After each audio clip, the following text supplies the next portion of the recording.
저는 문석진입니다. 61살, 전직 체육교사였죠. 아내를 암으로 잃고 나서 아들 재현이 하나뿐인 가족이었습니다. 그래서 재현이의 결혼식 날은 정말 기뻤어요. 교회 예식장에서 하얀 턱시도를 입은 재현이를 보니 눈물이 날 것 같았습니다. 신부 유진이도 정말 아름다웠죠. 웨딩드레스를 입고 있는데도 임신 6개월 배가 도드라져 보였어요.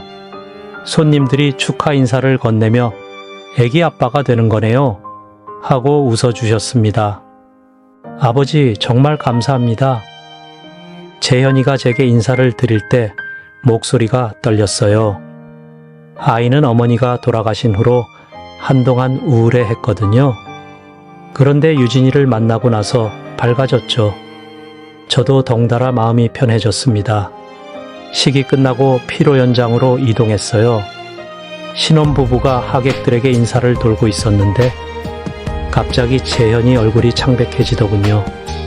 재현아, 괜찮니? 제가 물어보니 재현이가 손으로 배를 감쌌습니다. 아, 좀 어지러워요. 긴장해서 그런가 봅니다. 유진이가 바로 옆에서 재현이 등을 쓸어주며 걱정스럽게 말했어요. 여보, 앉아서 쉬어요. 제가 비타민 가져올게요. 유진이가 가방에서 비타민병을 꺼내더니 재현이에게 건네주었습니다. 재현이가 물과 함께 삼키는 순간이었어요. 아! 재현이가 갑자기 비명을 지르며 바닥에 쓰러졌습니다. 온몸이 경련을 일으키고 입에서 거품이 나왔어요. 피로 연장이 순식간에 아수라장이 되었죠. 119 불러요. 빨리. 저는 재현이를 안고 있었는데 아이의 몸이 점점 차가워지는 게 느껴졌습니다. 유진이는 울면서 재현이 손을 붙잡고 있었어요. 여보, 정신 차려요. 우리 아기 생각해요. 구급차가 도착해서 재현이를 병원으로 옮겼습니다. 응급실에서 의사가 나와서 말했어요. 급성간 손상으로 보입니다. 무엇을 드셨는지 아시나요? 비타민만 먹었는데요. 유진이가 대답했지만 의사는 고개를 저었습니다. 간 수치가 심각하게 높습니다. 독성 물질에 노출된 것 같아요. 그날 밤 재현이는 의식을 잃은 채로 중환자실에 누워 있었습니다. 그리고 다음 날 새벽 아이를 떠나보내야 했어요. 유진이 뱃속의 아기도 함께 잃었죠. 저는 그 순간이 지금도 생생합니다. 왜 하필 결혼식 날에 이런 일이 일어났을까 하는 생각뿐이었어요. 유진이는 제 앞에서 무너져 울었습니다. 아버님, 저 때문에 재현이가... 무슨 소리야. 네 잘못이 아니야. 그때는 정말 그렇게 생각했어요. 며느리도 피해자라고 생각했죠. 재현이가 유진이를 처음 데려온 날을 떠올려 봅니다. 6개월 전이었어요. 아버지, 소개하고 싶은 사람이 있어요. 재현이가 어색하게 웃으며 예쁜 여자를 데려왔을 때 저는 놀랐습니다. 재현이가 그런 미인과 사귈 줄은 몰랐거든요. 안녕하세요, 아버님. 서유진이라고 합니다. 유진이는 정중하게 인사했어요. 너무 완벽했죠. 예의 바르고 단정하고 말투도 품이 있었습니다. 심리 상담을 전공했어요. 재현이 오빠가 많이 우울해 하시던데 제가 조금씩 도와드렸죠. 유진이가 환하게 웃으며 말했습니다. 재현이는 옆에서 행복해 보였어요. 유진이가 없었으면 저 아직도 방에만 틀어박혀 있었을 거예요. 그런데 이상했습니다. 재현이가 평소보다 말을 많이 했어요. 자신감도 넘치고요. 마치 다른 사람 같았죠. 아버님, 저희 결혼하려고 해요. 갑작스러운 말이었습니다. 사귄 지 얼마 되지도 않았는데 벌써 결혼 이야기라니요. 너무 성급한 거 아니니? 제가 조심스럽게 물었습니다. 아니에요. 유진이와 함께 있으면 제가 달라져요. 처음으로 미래가 기대돼요. 재현이의 눈이 반짝였습니다. 그런 아이를 본 적이 없었어요. 유진이가 재현이 손을 잡으며 말했습니다. 오빠가 워낙 착하고 순해요. 저도 이런 분을 만난 게 처음이에요. 두 사람을 보니 정말 사랑하는 것 같았어요. 하지만 뭔가 어색한 구석이 있었습니다. 유진이가 재현이를 대하는 방식이 조금 이상했어요. 오빠, 물 좀 가져다 주실래요? 오빠, 에어컨 온도 좀 높여주세요. 작은 것도 다 재현이에게 시켰거든요. 재현이는 그것도 기뻐하며 했고요. 유진이가 저를 필요로 해주니까 좋아요. 재현이가 제게 조용히 말했을 때 저는 이상한 기분이 들었습니다. 필요로 한다는 게 사랑인가 싶었어요. 그날 저녁 유진이와 단둘이 이야기할 기회가 있었습니다. 재현이를 잘 부탁합니다. 제가 말하니까 유진이 눈빛이 순간 달라졌어요. 걱정하지 마세요. 제가 잘 챙길게요. 그 순간 유진이 표정에서 뭔가 차갑고 계산적인 것이 느껴졌습니다. 하지만 금방 다시 따뜻한 미소를 지었어요. 재현이 오빠는 정말 순수해요. 그런 분을 만나서 감사해요. 당시엔 그냥 넘어갔지만 지금 생각해보면 이상했어요. 순수하다는 말을 할 때 유진이 표정이 묘했거든요. 마치 사냥감을 바라보는 것 같았죠. 그리고 한 가지 더 기억나는 게 있어요. 화장실에서 나오다가 우연히 유진이 전화하는 소리를 들었습니다. 응, 이번에는 확실해. 완전히 내 손 안에 있어. 누구와 통화하는지는 몰랐지만 목소리가 전혀 달랐어요. 차갑고 냉정했죠. 결혼을 한 달 앞둔 어느 날이었습니다. 유진이가 집에 와서 보험 이야기를 꺼냈어요. 아버님, 저희가 결혼하면 보험 정리를 해야 할 것 같아요. 보험? 저는 고개를 갸웃했습니다. 네, 재현이 오빠한테는 보험이 하나도 없더라고요. 만약 무슨 일이 생기면 어떡해요? 유진이가 걱정스러운 표정을 지었습니다. 우리 나이에 무슨 보험이 필요해? 재현이가 웃으며 말했지만 유진이는 진지했어요.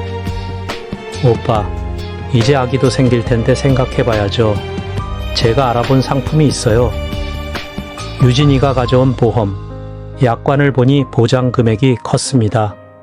6억 원이었어요. 이렇게 큰 돈이 필요한가? 제가 물었습니다. 요즘 아이 키우는데 돈이 많이 들어요. 만약의 상황에 대비해야죠. 유진이 말이 틀린 건 아니었어요.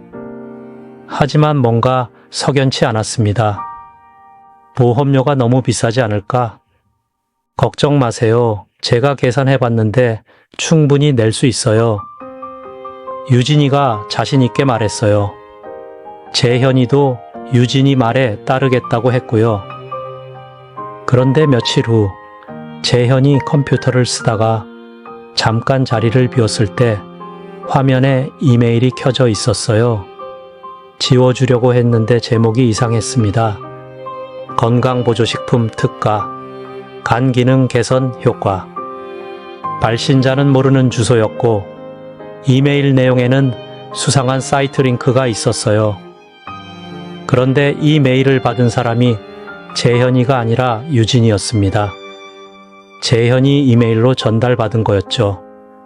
링크를 클릭해보고 싶었지만 뭔가 찜찜해서 그냥 나왔습니다. 그날 밤 재현이에게 물어봤어요.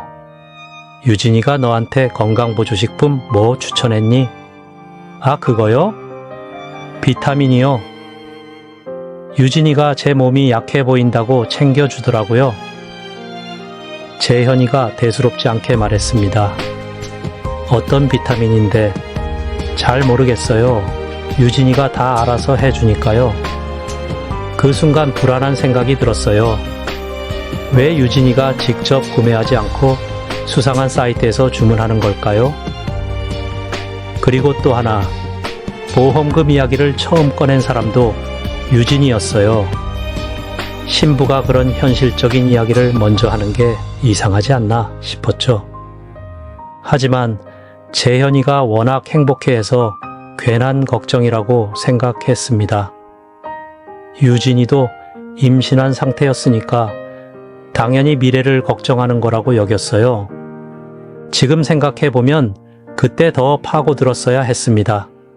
그 이메일 링크를 확인해 봤어야 했어요.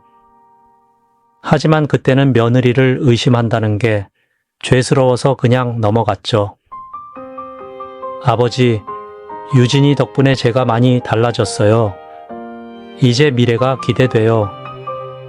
재현이가 환하게 웃으며 말할 때마다 저는 마음 한구석에 불안감을 억눌렀습니다. 상견례 날이 다가왔습니다. 유진이 부모님을 만나는 자리였어요. 아버님, 저희 부모님이 오늘 오세요. 유진이가 며칠 전부터 들뜬 목소리로 말했습니다. 어떤 분들이시지? 아버지는 대학 교수시고 어머니는 피아노 선생님이에요. 조금 까다로우실 수도 있어요. 레스토랑에서 만난 유진이 부모님은 정말 품이 있어 보였습니다. 아버지는 정장 차림의 지적인 인상이었고 어머니는 우아한 원피스를 입고 계셨어요. 안녕하세요. 서명호라고 합니다. 안녕하세요. 정미영입니다. 정중한 인사를 받으며 악수했는데 뭔가 어색했어요. 재현이가 좋은 아이더군요. 저희 딸이 참 좋아합니다. 서명호 씨가 말했는데 표정이 딱딱했어요. 미소를 짓고 있었지만 눈은 웃지 않았죠. 유진이도 우리 재현이를 잘 돌봐주고 있어요. 제가 답했습니다. 그런데 식사를 하면서 이상한 점들이 눈에 띄었어요. 유진이 부모님이 서로 눈치를 보며 대화하는 거였습니다. 마치 대본이 있는 것처럼 말이에요. 유진이 어릴 때부터 착했어요. 항상 남을 먼저 생각하죠. 어머니가 말했는데 유진이가 순간 인상을 찌푸렸어요. 그래서 걱정이에요. 너무 순해서 사람들이 이용할까 봐요. 그 말을 들은 유진이 표정이 차가워졌습니다. 부모님도 그걸 눈치챘는지 말을 바꿨어요. 아, 물론 재현이 씨는 그런 분이 아니시겠죠. 급하게 정정하는 모습이 부자연스러웠어요. 그리고 또 하나, 가족 사진을 보여주는데 사진이 너무 적었어요. 유진이 어릴 때 사진은 거의 없고 최근 사진 몇 장뿐이었죠. 유진이 학창시절 사진도 보고 싶은데요. 제가 말하니까 어머니가 당황하는 기색을 보였어요. 아, 이사를 여러 번 하면서 잃어버렸어요. 그렇군요. 하지만 이상했어요. 부모라면 딸 사진을 소중히 간직할 텐데 말이에요. 식사가 끝나고 헤어질 때도 어색했습니다. 유진이가 부모님과 포옹을 하는데 전혀 다정해 보이지 않았어요. 의무적으로 하는 것 같았죠. 잘 부탁드립니다. 서명호 씨가 제게 인사할 때 눈빛이 이상했어요. 미안해하는 것 같기도 하고 불안해하는 것 같기도 했죠. 차에서 재현이에게 물어봤습니다. 유진이 부모님 어떻게 생각해? 좋은 분들이시죠? 조금 딱딱하시긴 한데 교수님이시니까 그런 것 같아요. 재현이는 별다른 의심 없이 대답했어요. 하지만 저는 계속 신경이 쓰였습니다. 상견례인데 너무 형식적이었어요. 진짜 가족 같지 않았죠. 마치 처음 만난 사람들이 연기를 하는 것 같았어요. 그날 밤 잠자리에서 그 생각이 계속 맴돌았습니다. 완벽한 며느리, 완벽한 가족. 너무 완벽해서 오히려 의심스러웠어요. 결혼식 당일 아침 재현이가 전화했습니다. 아버지, 오늘 정말 행복해요. 목소리가 들떠 있었어요. 유진이랑 평생 행복하게 살게요. 그런 아이를 보니 제 마음도 따뜻해졌습니다. 교회에서 식을 올리고 피로 연장으로 이동했어요. 하객들이 축하 인사를 건네며 화기애애했죠. 재현아, 임신 중인데 무리하지 마라. 제가 유진이에게 말했습니다. 괜찮아요, 아버님. 오늘만큼은 행복한 날이니까요. 유진이가 환하게 웃었어요. 그런데 피로연이 시작되고 1시간쯤 지났을 때 재현이 얼굴이 창백해지기 시작했습니다. 여보, 괜찮아요? 유진이가 걱정스럽게 물었어요. 좀 어지럽네요. 긴장해서 그런가 봐요. 재현이가 이마에 손을 얹으며 말했습니다. 앉아서 쉬어요. 제가 비타민 가져올게요. 유진이가 가방에서 비타민병을 꺼냈어요. 평소에 재현이가 먹던 그 비타민이었죠. 이거 먹으면 금방 나아질 거예요. 유진이가 물과 함께 재현이에게 건넸습니다. 재현이가 비타민을 입에 넣고 물을 마시는 순간이었어요. 갑자기 재현이가 목을 부여잡으며 비틀거렸습니다. 컥. 기침을 하더니 얼굴이 새파랗게 변했어요. 재현아. 제가 달려갔지만 재현이는 바닥에 주저앉았습니다. 아. 비명과 함께 온몸이 경련을 일으키기 시작했어요. 입에서 흰 거품이 나오고 눈이 뒤집어졌죠. 피로 연장이 순식간에 아수라장이 되었습니다. 119 불러요. 의사 선생님 계시나요? 하객들이 소리쳤어요. 저는 재현이를 안고 있었는데 아이의 몸이 점점 차가워졌습니다. 맥박도 약해지고 있었어요. 재현아, 정신 차려. 아버지야. 유진이는 옆에서 울면서 재현이 손을 붙잡고 있었어요. 여보, 안 돼요. 우리 아기 생각해요. 구급차가 도착해서 재현이를 응급실로 옮겼습니다. 응급실에서 의료진이 바쁘게 움직였어요. 1시간 후 의사가 나왔습니다. 보호자분이세요? 네, 아버지입니다. 환자 상태가 심각합니다. 급성간 손상으로 보이는데 독성 물질에 노출된 것 같아요. 독성 물질이요? 네, 간 수치가 정상의 50배 이상 올라가 있어요. 무엇을 드셨는지 아시나요? 저는 유진이를 보았습니다. 비타민만 먹었는데요. 유진이가 떨리는 목소리로 말했어요. 그 비타민 가져오실 수 있나요? 의사가 말했지만 유진이가 당황하며 대답했어요. 집에 두고 왔어요. 그날 밤 재현이는 중환자실에서 의식불명 상태였습니다. 생명이 위독하다고 했어요. 다음 날 새벽 의사가 나와서 말했습니다. 죄송합니다. 최선을 다했지만 재현이가 세상을 떠났습니다. 그리고 유진이 뱃속의 아기도 함께 잃었어요. 그 순간 제 세상이 무너졌습니다.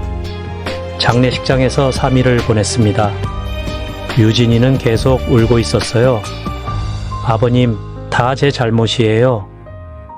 네 잘못이 아니야. 누구도 예상할 수 없던 일이었어.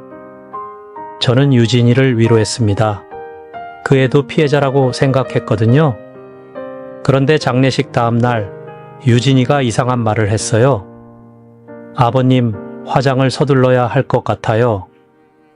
왜 그렇게 급해하니? 너무 오래 두면 재현이가 고생할 것 같아요. 보통은 장례를 치른 후에 시간을 두고 생각하는데 유진이는 바로 화장을 하자고 했습니다. 조금 더 생각해보자. 제가 말했지만 유진이는 고집했어요. 재현이를 빨리 편히 보내드려야 해요. 결국 화장을 했습니다. 그 후로 유진이 행동이 이상해지기 시작했어요. 화장을 마친 그날 밤 저는 유진이 집에 들렀습니다. 문상객들이 준 부조금 정리를 도와주려고 했거든요.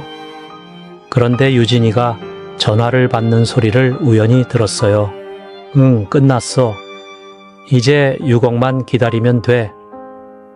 제가 깜짝 놀라서 문틈으로 봤더니 유진이가 보험 서류를 보며 통화하고 있었어요.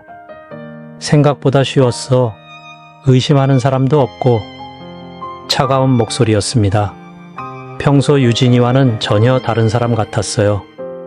다음 타겟은 정해뒀어. 이번엔 더 조심스럽게 할게. 저는 온몸에 소름이 돋았습니다. 다음 타겟이라니요? 아버님? 갑자기 유진이가 문을 열었어요. 제가 서 있는 걸 본 거죠. 아, 부조금 정리하러 왔는데 들으셨어요? 유진이 눈빛이 순간 차가워졌습니다. 뭘 들었다는 거니? 방금 전화 내용 말이에요. 유진이가 천천히 다가왔어요. 보험금 이야기였어요. 재현이를 위해 받아야 하는 돈이니까요. 그게 6억이었나? 제가 물었습니다. 네, 기억 안 나세요? 결혼 전에 가입한 보험이요. 유진이가 웃으며 말했는데 그 웃음이 소름 끼쳤어요. 그런데 다음 타겟이라는 건 뭐니? 아, 그건 제 친구 이야기예요. 친구도 보험 가입하려고 해서요. 유진이가 대수롭지 않게 말했지만 저는 믿을 수 없었어요. 그날 밤 집에 돌아와서 곰곰 생각해 봤습니다. 재현이가 죽고 나서 유진이가 제일 먼저 한 일이 화장이었어요. 그리고 보험금 이야기를 하고 있었고요. 혹시 제가 잘못 생각하는 건 아닐까요? 하지만 유진이 목소리와 표정이 계속 머릿속에 맴돌았습니다. 생각보다 쉬웠어. 이 말이 무슨 뜻일까요? 그리고 왜 의심하는 사람이 없다고 한 걸까요? 불안한 마음에 잠을 이룰 수 없었습니다. 혹시 재현이 죽음에 뭔가 석연치 않은 부분이 있는 건 아닐까요? 며칠 후 저는 고등학교 동창인 오형석에게 전화했습니다. 형석이는 전직 경찰이었거든요. 형석아, 좀 만나자. 석진아, 무슨 일이야? 목소리가 이상하네. 말로는 설명하기 어려워. 직접 만나서 이야기할게. 카페에서 만난 형석이에게 모든 상황을 설명했습니다. 이상하긴 하네. 신혼부부가 결혼식 당일에 그런 일을 당한다는 게. 형석이가 고개를 끄덕였어요. 그런데 며느리가 보험금 이야기를 먼저 꺼냈다고? 그래. 그리고 화장도 너무 서둘렀어. 조사해보자. 일단 그 여자 신상부터 알아볼게. 3일 후 형석이가 충격적인 사실을 알려줬습니다. 석진아, 큰일이다. 왜 그래? 유진이라는 여자, 이번이 3번째 결혼이야. 뭐? 저는 믿을 수 없었어요. 이전 남편들도 모두 결혼 6개월 이내에 사망했어. 그것도 모두 급성질환으로. 형석이가 서류를 보여줬습니다. 첫 번째 남편은 2년 전 급성 심근경색으로 사망. 두 번째 남편은 1년 전 뇌출혈로 사망. 그럼 재현이가 3번째야. 그리고 모든 남편들이 사망 전에 거액의 보험에 가입했어. 저는 온몸이 떨렸습니다. 더 있어. 상견례 때 나온 부모님들 전문 연기자들이야. 연기자? 그래. 가짜 가족을 연출해주는 업체가 있어. 유진이가 그걸 이용한 거야. 모든 퍼즐이 맞춰지기 시작했어요. 그리고 이것 봐. 재현이가 먹던 비타민. 형석이가 사진을 보여줬습니다. 성분 분석 결과 간에 치명적인 독성 물질이 들어있었어. 그럼 재현이는 독살당한 거야. 서서히 독을 축적시켜서 결정적인 순간에 치사량을 투여한 거지. 저는 주먹을 불끈 쥐었습니다. 그런데 더 큰 문제가 있어. 형석이가 심각한 표정으로 말했어요. 유진이가 또 다른 남자를 만나고 있어. 32살 회사원인데 이혼한 지 얼마 안 됐고 자존감이 낮은 상태야. 또 이번 주에 첫 만남이 있을 예정이야. 그 순간 저는 결심했어요. 더 이상 희생자가 나와서는 안 된다고 생각했죠.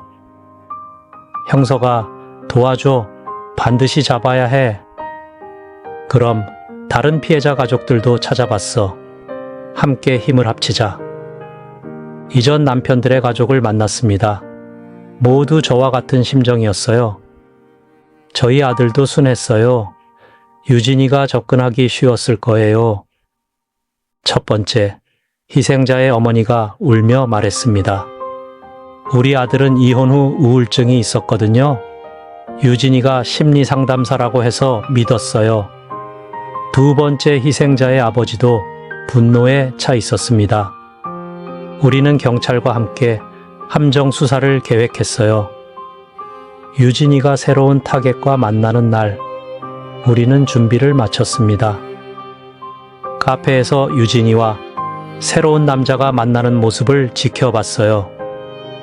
유진이는 여전히 완벽한 연기를 하고 있었죠. 저는 심리상담을 전공했어요. 많은 분들을 도와드렸거든요. 정말요? 저는 최근에 좀 힘든 시간을 보내고 있어서 그 남자도 재현이처럼 순해 보였어요. 괜찮아요. 제가 도와드릴게요. 유진이가 따뜻하게 웃으며 말했습니다. 하지만 우리는 알고 있었죠. 저 미소 뒤에 숨은 진짜 목적을요. 일주일 후 유진이가 그 남자에게 건강보조식품을 권했습니다. 바로 그때 경찰이 나타났어요. 서유진 씨, 체포합니다. 뭐 하는 거예요? 유진이가 당황했지만 이미 늦었어요. 연쇄살인 혐의로 긴급 체포합니다. 수갑이 채워지는 순간 유진이 표정이 완전히 바뀌었어요. 더 이상 연기할 필요가 없어진 거죠. 증거가 있어요. 차갑고 냉정한 목소리였습니다. 충분해. 독성 물질 구매 기록, 가짜 가족 고용 내역, 보험금 수령 기록까지. 형석이가 말했어요. 법정에서 유진이는 끝까지 무죄를 주장했습니다. 저는 남편들을 사랑했어요. 그들이 죽은 건 불행한 사고였어요. 하지만 증거는 명확했어요. 독성 물질 구매 내역, 연기자들과의 계약서, 그리고 다른 피해자 가족들의 증언까지. 피고인 서유진은 계획적이고 잔혹한 방법으로 3명의 남성을 살해했습니다. 판사가 말했어요. 심리상담학 지식을 악용해 피해자들의 약점을 파악하고 의도적으로 접근했습니다. 특히 자존감이 낮고 심리적으로 불안정한 남성들을 표적으로 삼았다는 점에서 매우 악질적입니다. 또한 가짜 가족을 동원해 피해자와 그 가족들을 속였고 서서히 독을 투여해 고통스럽게 죽음에 이르게 했습니다. 이는 단순한 살인이 아닌 보험금을 노린 계획적 연쇄살인으로 판단됩니다. 판결이 나왔습니다. 무기징역을 선고합니다.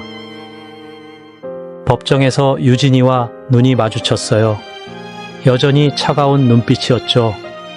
조금의 후회나 반성도 보이지 않았습니다. 재현이 묘지에 가서 모든 이야기를 들려줬어요. 재현아, 아버지가 너의 원수를 갚았다. 묘비 앞에 앉아서 울었습니다. 네가 그렇게 사랑했던 사람이 너를 죽인 거였어. 아버지가 미리 알아챘다면. 바람이 살랑 부는 것 같았어요. 재현이가 대답하는 것 같았죠. 이제 편히 쉬어라. 아버지가 끝까지 지켜줄게. 그날 이후 저는 다른 피해자 가족들과 함께 사기 결혼 예방 캠페인을 시작했습니다. 너무 완벽한 사람을 만나면 의심해보세요. 보험 가입을 서두르는 연인이 있다면 주의하세요. 상견례 때 가족들이 어색하다면 확인해보세요. 많은 사람들이 우리 이야기를 들었어요. 그리고 실제로 몇몇 사기 결혼을 예방할 수 있었죠. 재현이는 돌아오지 않지만 더 이상의 희생자는 막을 수 있게 되었습니다. 지금도 가끔 재현이 묘지에 가서 이야기해요. 아들아, 아버지가 너를 지키지 못해서 미안했다. 하지만 이제 다른 사람들은 지킬 수 있게 됐어. 그게 너에게 줄 수 있는 아버지의 마지막 선물이야. 바람이 불어와서 머리카락을 흩날렸어요.